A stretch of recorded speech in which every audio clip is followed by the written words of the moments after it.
Donc en gros, moi j'ai commencé à fréquenter un peu les archives de Lorient avec un stage, parce que j'étais en master d'histoire et je savais que mon sujet allait porter sur l'histoire. Moi j'avais fait du journalisme aussi au préalable, donc je cherchais un sujet et une façon pour, voilà, un peu, comment dire, coudre ces deux morceaux de ma vie.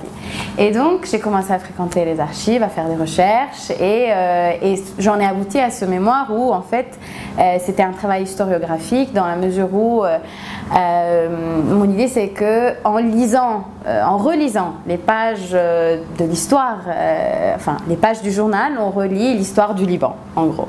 Et je voulais une histoire du Liban, pas l'histoire, mais une histoire du Liban, une version, enfin en fonction des opinions. Je voulais prouver qu'en recréant la continuité historique, voilà, de à peu près la naissance de l'Orient jusqu'à pratiquement nos jours, on avait accès à un récit continu d'une histoire, ce qui n'est pas souvent le cas au Liban. On entend un peu toujours cette légende comme quoi on n'a pas de livre d'histoire. Et bien en fait non, mais peut-être qu'on a d'autres sources qui peuvent nous mener à une continuité historique. Et c'est un peu ça le parcours que j'ai fait ici à Lorient.